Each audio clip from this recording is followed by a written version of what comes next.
जय हिंद बच्चों, आप सभी का अपने YouTube चैनल नमो भारत गणित में हार्दिक स्वागत और अभिनंदन है।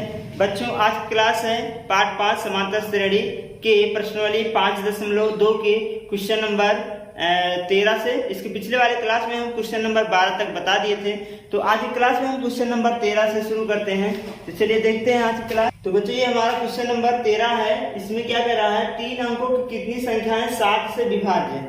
हमको बतानी है कि 3 अंकों की कितनी संख्याएं हैं जो 7 से विभाजित हो जाएं, वो संख्याएं कितनी हैं, वो भी कितने अंक की, 3 अंकों वाली, 2 अंक वाली नहीं, 4 अंक वाली नहीं, बल्कि कितने अंक वाली, 3 अंक वाली कितनी संख्याएं हैं जो 7 से क्या है, पूरा विभाज्य है, वो आपको बताना है। तो सबसे पहले हम 3 अंक वाली एक सूची बना लेते हैं जो 3 अंक से विभाज्य हो। वो क्या, हमने एक सूची बना लेते हैं, एपी बना लेते हैं। तो चलिए सबसे पहले देखते हैं, इसको सॉल्व करेंगे।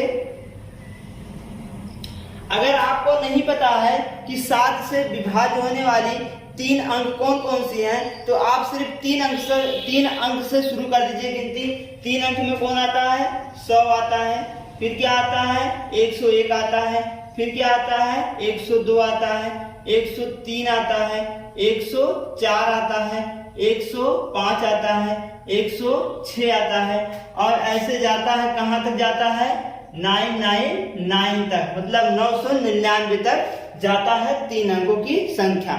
तो 3 अंकों की संख्या कहां से शुरू होती है, 100 से, और कहां तक जाती है, 999 तक। अब इसके बीच में हम छांट लेंगे, सूची जो है ढूंढ लेंगे कि कौन कौन सी संख्याएं हैं जो 7 से विभाज्य हो रही हैं। तो सबसे पहले देखिए, यहाँ में अगर 100 में 7 से भाग करें तो ये पूरा विभाजित नहीं है।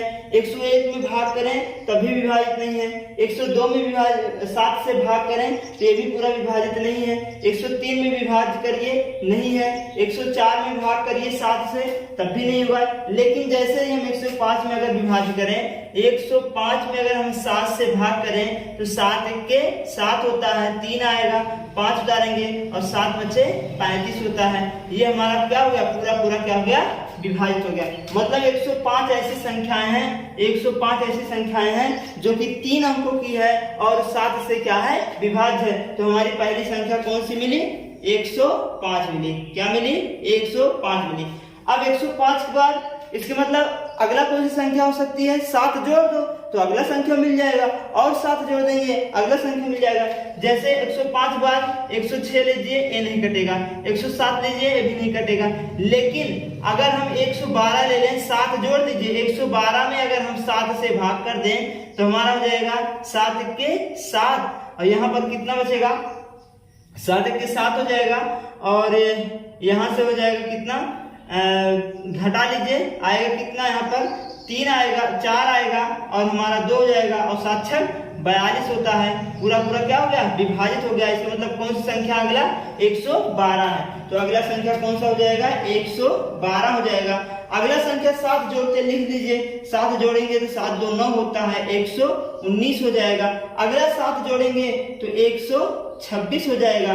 अगला 7 जोड़ेंगे तो ऐसे डाट करते चले जाइए। लेकिन लास्ट में कहां तक है वो आपको देखनी है। ये क्या 7 से विभाज्य है, 199 क्या 7 से विभाज्य है, ये भी चेक कर लेते हैं। 999 क्या 7 से विभाज्य है, 7 से विभाज्य करके देखिए, 7 के 7, यहाँ पर आया कितना, उतार लीजिए, 7 2 9 होता है, आ गया 29, और 7 चौक 28 होता है। ये हो गया 8 बार, यहाँ आया 1, और उतारेंगे 9, और 7 दूनी 14, 7 त्रिक 21, 7 दूनो 14, 4 2 बार जाएगा, और आएगा कितना, यहाँ पर 5 आएगा, कितना आएगा, 5 आएगा। ठीक, तो इसके मतलब हमारा ये जो शेषफल 5 आया है, क्या आया है, 5 शेषफल जो आया है, ये हमारा क्या है, ज्यादा है। अगर 199 में से 5 हम घटा दें तो जो संख्या प्राप्त होगी वो 7 से पूरा क्या हो जाएगी, विभाजित हो जाएगी। इससे मतलब 199 में से अगर हम 5 घटा दें तो हमारा कौन सी संख्या आता है, कितना संख्या आता है, 994 आएगा। कितना आएगा, 994 आएगा। और 994 जो है, 994 है जो 7 से क्या है, विभाज्य है।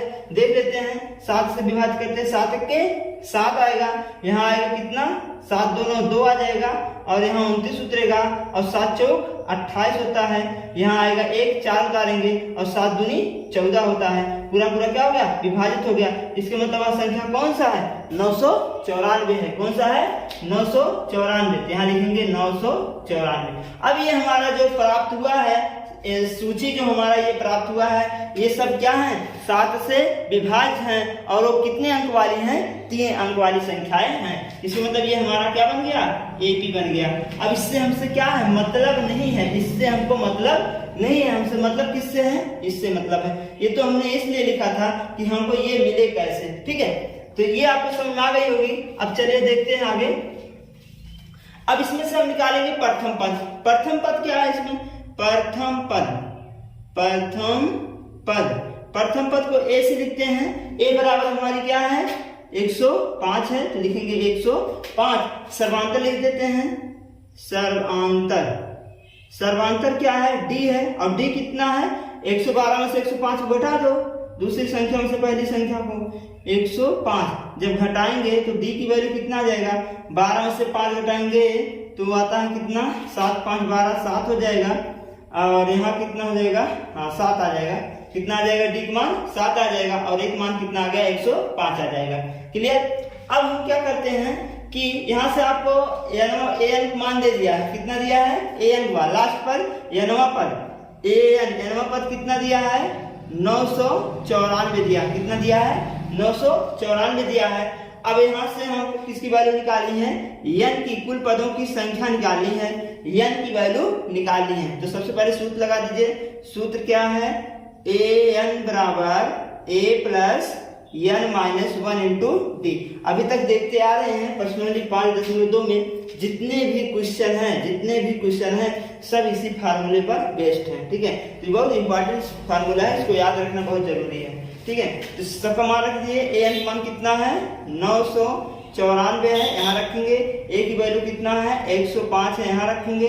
प्लस एन आपको ज्ञात करना है, माइनस डी, डी का मान 1, डी का मान कितना है? 7 है, यहाँ रख देते हैं। इसको सॉल्व कर लेते हैं तो आ जाएगा 994 बराबर 105 प्लस 7 को गुणा करेंगे तो 7 गुणा 1 में करेंगे तो माइनस 7 हो जाएगा।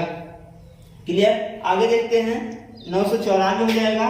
994 बराबर 105, 100, यहाँ से देखिएगा 105 में से अगर 7 को हम घटा दें तो हमारा कितना आ जाएगा? 15 में से 7 गया, 15 में से जब 7 को घटाएंगे तो हमारा आ जाएगा 8, तो हो जाएगा कितना? 98। कितना हो जाएगा? 98 हो जाएगा और प्लस कितना हो जाएगा? 7 n। 105 में से 7 को घटा दो कितना आएगा? 98 आएगा। ठीक, अब ये इधर आएगा तो प्लस से इधर आएगा माइनस बन जाएगा। 994 माइनस का 98 बराबर 7 n। इसको माइनस है तो घटा लेंगे, 14 में से 8 घटाएंगे, 8 6 14 आता है, 6 हो जाएगा। यहाँ बचा 8, ये हो जाएगा 18, 18 में से 8 9 गया, 9 दूनी 18 होता है, 9 आएगा। यहाँ कितना बचा? यहाँ कितना बचा?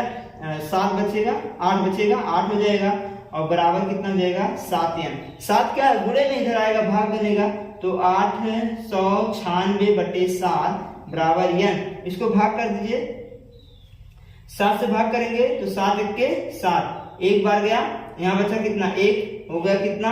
19 और ये हो जाएगा 7 दूनी 14, 7 दूनी 14, 14 हो गया, 5 हुआ और 7 8 56, 8 हो जाएगा बराबर n। जब इसको भाग करेंगे आएगा 128, तो n की मान कितना आ गया? 28 हो गया।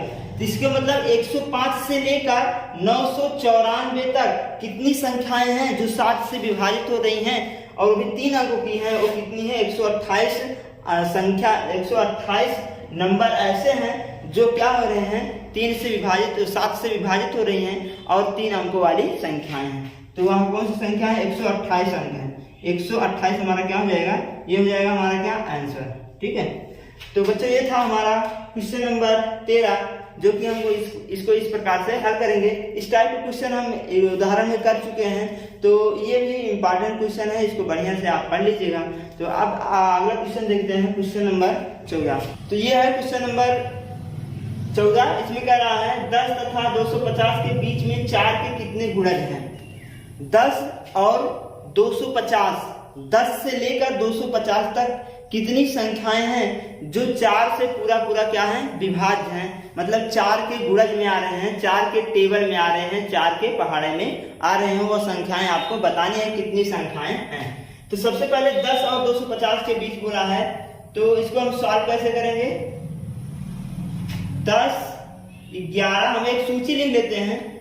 10 हो गया, 11 हो गया, 12 हो गया, 13 हो गया, 14, 15, डाट डाट कहां तक, 250 तक। लेकिन बात को समझिए, यहाँ बोला है 10 तथा 250 के बीच, इसके मतलब 10 को हटा दीजिए और 250 को हटा दीजिए। 250 की संख्या, इसकी पहले वाली संख्या क्या आती है, 249 आती है। इसके मतलब कहां से कहां तक लेकर, 11 से लेकर 249, 11 से लेकर 249 तक हमको क्या बनानी है, एक सूची बनानी है जो 4 से विभाज्य हो रही है, जो संख्याएं 4 से विभाज्य हो रही है, मतलब 4 के टेबल में आ रहे हैं। तो 4 का टेबल पढ़ते चले, ये 4 3 12 होता है, 11 4 दूनी 8, 11 के पहले इसको छोड़ देंगे, 4 3 12, ये भी हमारा 4 से विभाज्य है।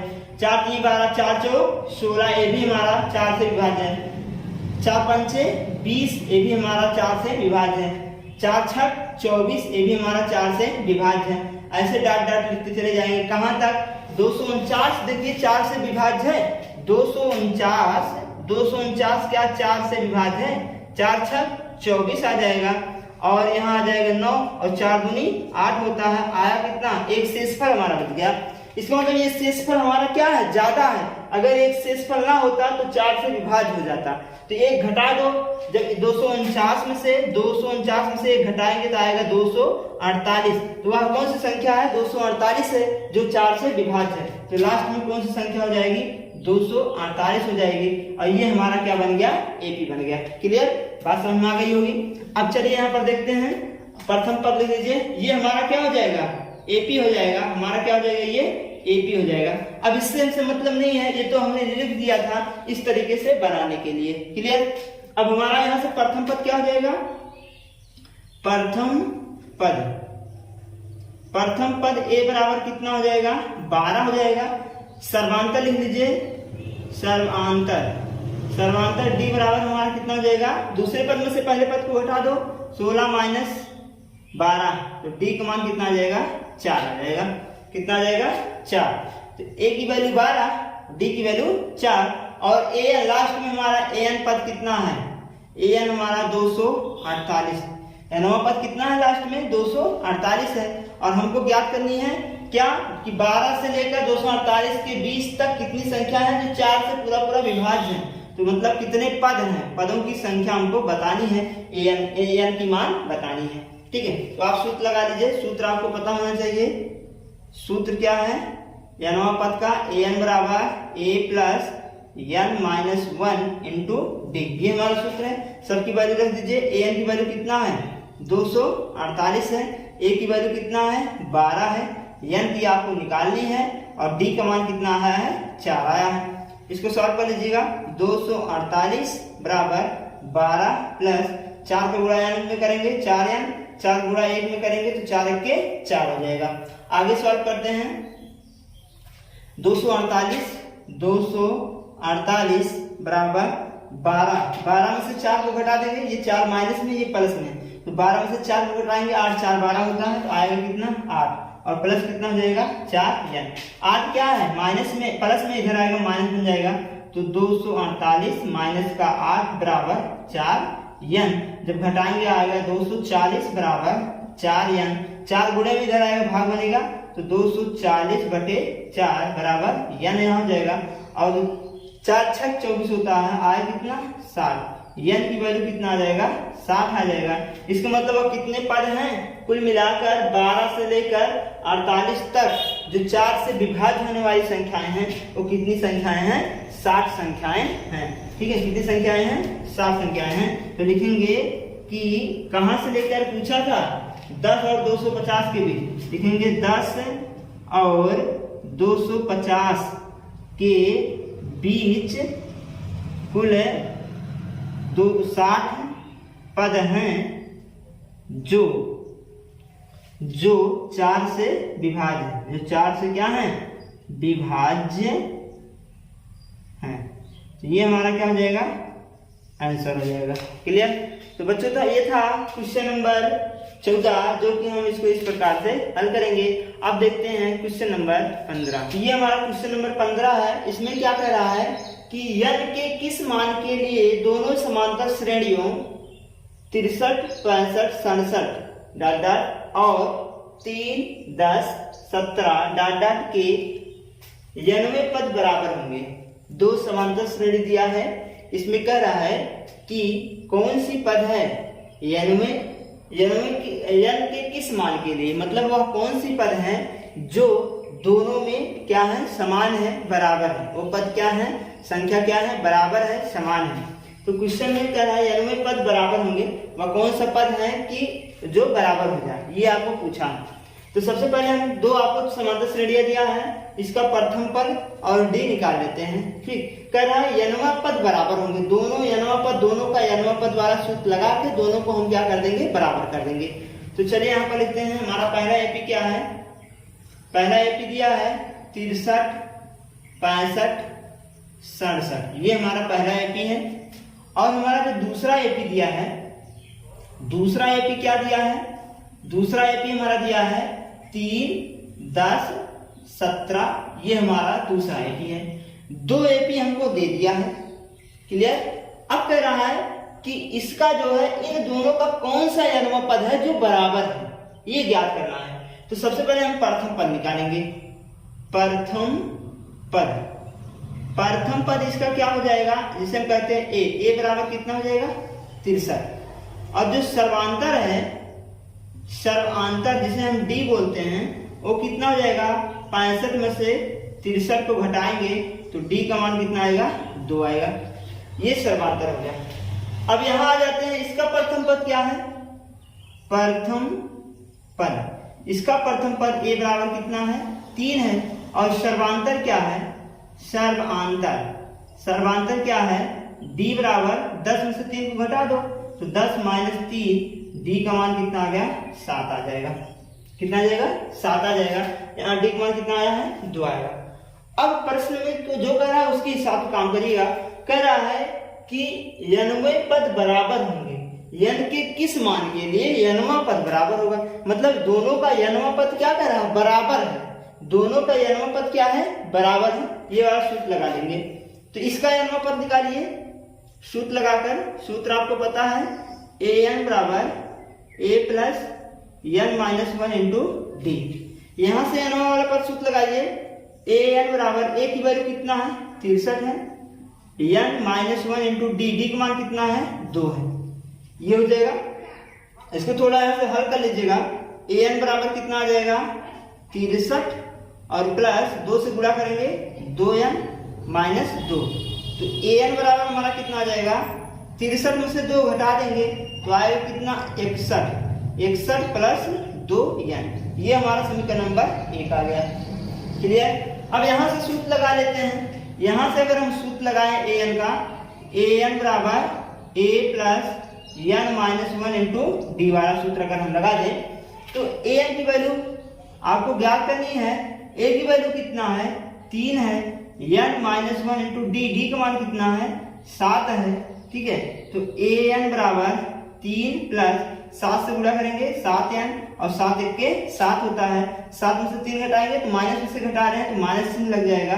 तो हमारा हो जाएगा 7n माइनस 4 3 7, कितना हो जाएगा 4 हो जाएगा। ये हमारा समीकरण नंबर 2 हो गया। अब समीकरण 1 और 2 को क्या कर देंगे बराबर कर देंगे। क्यों बराबर कर रहे हैं, क्योंकि क्वेश्चन में बोला है कि दोनों का कौन सा पद है जो n पद बराबर है। तो n पद दोनों का बराबर कर लीजिए, इसका और इसका, दोनों का n पद क्या कर लेंगे बराबर कर लेंगे। ठीक है ना। तो बराबर कर दीजिए समीकरण 1 और 2 से। समीकरण 1 और 2 को बराबर करिए तो जाएगा 63 61 प्लस 2n बराबर ये हो जाएगा 7n माइनस का 4। क्लियर। n को एक तरफ कर लीजिए तो ये हो गया 61, ये माइनस है, माइनस 4 है तो इधर आएगा प्लस 4 बन जाएगा बराबर 7 n इधर था, ये इधर गया तो 2 n हो जाएगा। क्लियर? 2 n था, इधर गया -2 n, 4 था इधर +4 हो गया। तो 63 और 1 होता है 65, और 7 में से 2 को घटा देंगे तो आएगा 5 n, और 5 गुणे में इधर आएगा भाग बनेगा तो हो जाएगा 65/5 बराबर n। जब भाग करेंगे तो हो जाएगा 5 × 1 = 5 और 5 × 15, 13 × 5 = 65 होता है। n का मान कितना आया? 13 है। तो वह 13वां पद है। वह कौन सा पद है? 13वां पद है, जो इसका और इसका दोनों का मान क्या होगा? बराबर होगा। यहाँ से गिनते चले जाइए जहां 13वां पद आएगा, और यहाँ से गिनते चले जाइए जहां 13वां पद आएगा, दोनों का वैल्यू मान क्या होगा? समान होगा। तो वह कौन सा पद है? 13वां पद। लिखेंगे 13वां पद पे दोनों AP का मान क्या होगा? समान होगा। ठीक है, ये हमारा हो जाएगा आंसर। तो बच्चों ये था हमारा क्वेश्चन नंबर 15। ये बहुत इंपॉर्टेंट है एग्जाम के लिए, इसको बढ़िया से पढ़ लीजिएगा। एग्जाम के लिए इंपॉर्टेंट है, इसको बढ़िया से पढ़ लीजिएगा। ठीक है, तो अब देखते हैं क्वेश्चन नंबर 16। तो बच्चों ये हमारा क्वेश्चन नंबर 16 है। इसमें क्या कह रहा है कि वह AP ज्ञात कीजिए जिसका तीसरा पद 16 है। तीसरा पद क्या है? 16 है, और 7वां पद 5वें पद से 12 अधिक है। कह 7वां पद जो है 5वें पद से 12 अधिक है, ये कह रहा है। तो तीसरा पद हमको दिया है। तीसरा पद क्या है? 16 है, और 7वां पद 5वें पद से 12 दिया है। 2 स्टेप मतलब 2 कथन हमको इस क्वेश्चन में दे दिया है। तो देखिए कैसे इसको सॉल्व करेंगे। हमको AP ज्ञात करना है। AP कब ज्ञात कर पाएंगे? जब हमको A और D दोनों की मान पता रहेगी। जब A और D पता रहेगा तो हम क्या करेंगे? एक AP बना सकते हैं। तो सबसे पहले हम वही प्रयास करेंगे A और D की वैल्यू ज्ञात करने की। तो यहाँ से दोनों कथन से हम A और D की वैल्यू ज्ञात करेंगे। सबसे पहले यहाँ क्या करेंगे? हमको कथन क्या दिया है कि तीसरा पद क्या है? 16 है। मतलब तीसरा पद को क्या लिखते हैं? A3 कितना दिया है? 16 दिया है। A3 कितना दिया है? 16 दिया है। और कह रहा है दूसरे कथन में क्या रहा है कि 7वां पद 5वें पद से 12 अधिक है। 7वां पद कौन सा पद? 7वां पद। 7वें पद को हम क्या लिखते हैं? A7। 7वां पद जो है 5वें पद से, किससे? 5वें पद को क्या लिखते हैं? A5। इससे कितना अधिक है? 12 अधिक है। प्लस यहाँ कर देंगे 12। ये हमारा इस कथन का निष्कर्ष हो गया, और इस कथन का निष्कर्ष ये है। अब यहां से अगर हम यूज करें, कहां से यूज करें? इससे अगर हम यूज करें, n बराबर कितना है? 3 है। n बराबर 3। सूत्र आप यहां से अप्लाई कर सकते हैं। सूत्र क्या होता है? an बराबर a + n - 1 × d। ये वाला सूत्र लगाएंगे। तो हमको यहां से अगर अप्लाई करना है n बराबर किसके लिए? 3 के लिए। n बराबर 3 के लिए, तो A3 बराबर हमारा हो जाएगा a + n की वैल्यू कितना है? 3 है। n - 1 × d। तो ये हो जाएगा A3 बराबर, A3 की वैल्यू दे रखा है, कितना दिया है? 16। यहाँ रखेंगे 16 A प्लस, और n की वैल्यू यहाँ रखेंगे कितना? 3 रखेंगे। तो 3 में से 1 गया, 2 आएगा, तो 2D हो जाएगा। ये हमारा समीकरण नंबर कितना बन गया? 1 बन गया। क्लियर? अब आगे इस पे हम थोड़ा डिस्कस करते हैं। इस वाले पे, इस पे क्या हाल है इसको देख लेते हैं। सबसे पहले हम क्या करेंगे कि ये जो 7वां पद है उसके लिए nवां पद वाला सूत्र लगा लेंगे। फिर जो हमारा 5वां पद है उसके लिए हम भी nवां सूत्र लगा लेंगे। तो 7वें पद के लिए अगर निकालें तो हमारा n बराबर 7 पर, n बराबर 7 पर हमारा क्या हो जाएगा कि A7, यहाँ पर A7 के लिए निकालेंगे तो हमारा यहाँ पर क्या हो जाएगा? A + n - 1 × d। और n की वैल्यू हम क्या रख देंगे? 7 रख देंगे। क्या रखेंगे? 7 रखेंगे। बराबर यहाँ पांचवें पद के लिए लिखना है तो n बराबर क्या लिखेंगे 5 रखेंगे। तो n बराबर 5 यहाँ जब रखेंगे तो हो जाएगा a plus n minus n value कितना है 5 है और इंटू d। ठीक, अगर ना बात समझ में आई हो फिर से देख लीजिए। ये है a7 है। a7 को हम क्या लिख सकते हैं a plus 7 minus 1 into D लिख सकते हैं। तो हमने ये लिखा है a plus 7 minus 1 into D. और a5 को क्या लिख सकते हैं a plus 5 minus 1 into D लिख सकते हैं। तो इसके स्थान पर हमने ये रखा है और प्लस क्या रखेंगे 12 रख देंगे। ये हो जाएगा, समझ में आ गई बात। अब इसी को सॉल्व कर लेते हैं। इसको सॉल्व कैसे करेंगे, यहाँ से देखिएगा ध्यान से कि अगर a को पक्षांतर किया जाए तो a क्या हो जाएगा तुरंत कैंसिल हो जाएगा। ये प्लस a भी प्लस इधर आएगा तो माइनस बन जाएगा, तुरंत क्या हो जाएगा कैंसिल हो जाएगा। अब बचेगा क्या, 7 में से 1 घटाएंगे तो आएगा 6d और 5 में से 1 घटाएंगे तो आएगा 4d और प्लस कितना 12। 4d को इधर ले आइए तो 6d और माइनस 4d बराबर 12 हो जाएगा। और 6 में से 4 को घटाएंगे तो आएगा 2d बराबर 12। तो d बराबर 12/2। तो हमारा यहाँ से d का मान कितना आ गया 2 छक 12। d के मान कितना आ गया 6 आ गया। d का वैल्यू कितना आया 6। अब हम किसकी वैल्यू निकालेंगे a की वैल्यू निकालेंगे। तो आप समीकरण 1 में रख दीजिए। समीकरण 1 में क्या करते रख दे d का मान। तो यहाँ रखेंगे समीकरण 1 में d बराबर 6 रखने पर a बराबर हम क्या d बराबर क्या रखेंगे 6 रखेंगे समीकरण 1 में। तो ये हमारा होगा 16 बराबर a प्लस 2 गुणे, यहाँ देखिए d है, d के स्थान पे क्या रखेंगे 16 रखेंगे, 6 रखेंगे तो हमारा हो जाएगा 6।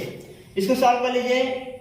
a प्लस 6 दूनी 12 होता है, 12 इधर जाएगा, 16 माइनस बन जाएगा 12 और हो जाएगा 12 में 16 में से 12 हटाएंगे कितना जाएगा 4। a की वैल्यू कितना आ गया 4 आ गया और d की वैल्यू कितना आ गया 6 आ गया। क्लियर। अब क्या करते हैं यहाँ पर सबसे पहले हम देखेंगे हमको क्या कर रहा है एपी बनाइए। क्या बताना है एपी बनाना है। तो आपको एपी अब बन जाएगा, हमारा एपी क्या हो जाएगा एपी प्रथम पद हमारा क्या है 4 है। अब प्रथम पद अगर आपको पता है और डी पता हो तो डी को जोड़ते चले जाइए, आपस एपी बनता चला जाएगा। तो प्रथम पद द्वितीय पद क्या हो जाएगा। या फिर आपको ऐसा नहीं पता है तो आप व्यापक सूत्र लगा लीजिए।